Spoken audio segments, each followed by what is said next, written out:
What happens when a predator underestimates their prey? On a chilly autumn evening, the number 47 bus rattled through the city's underbelly, its fluorescent lights flickering like a dying star. The passengers were a mix of weary souls, factory workers, late-night students, and a few drifters with nowhere better to be. Among them sat Elias Kane, a man whose silence masked a storm.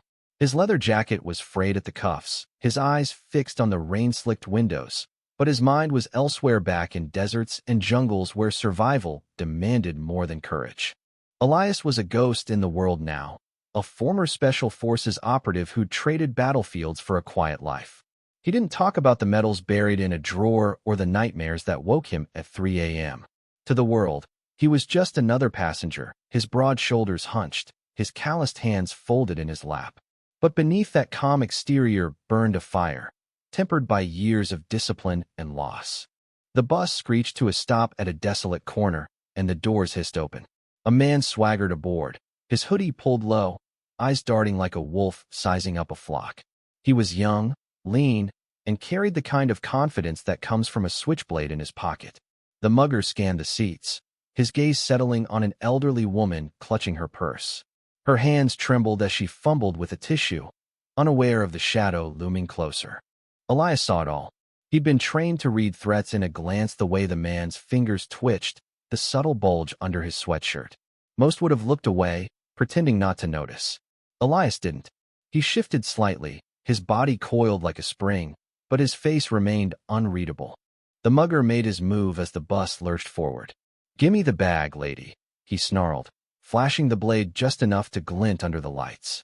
The woman gasped, her frail hands clutching the purse tighter. Whispers rippled through the bus, but no one moved.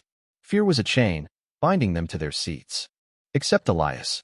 He stood, slow and deliberate, his boots heavy on the grimy floor. "You sure about this?" His voice was low, steady, cutting through the tension like a knife through fog.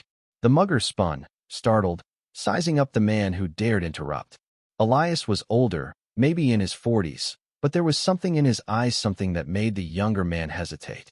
"Mind your business, old man," the mugger spat, brandishing the knife. But his bravado faltered as Elias stepped closer, his movements fluid, almost predatory. The bus seemed to hold its breath. The driver glanced nervously in the rearview mirror, but kept driving. No one else dared blink. Elias didn't raise his fists or shout. He didn't need to.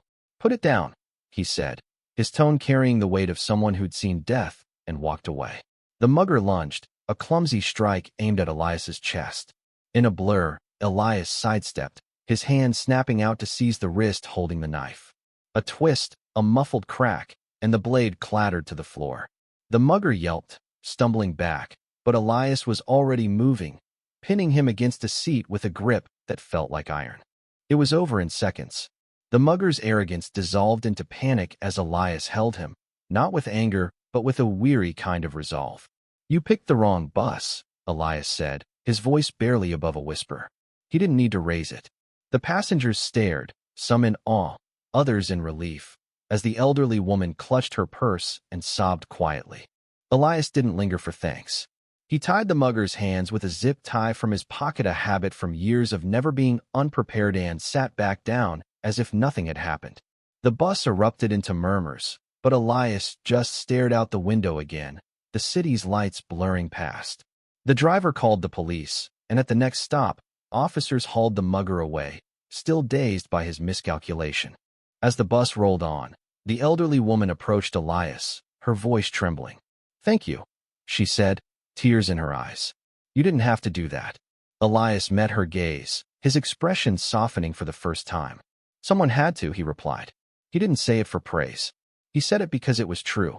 The other passengers stole glances at him, whispering about the quiet man who'd turned the tables.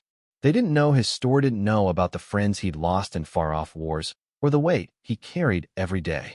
But they saw what mattered, a man who stood up when no one else would, not for glory, but because it was right. Elias Kane got off at his stop, disappearing into the rain-soaked night.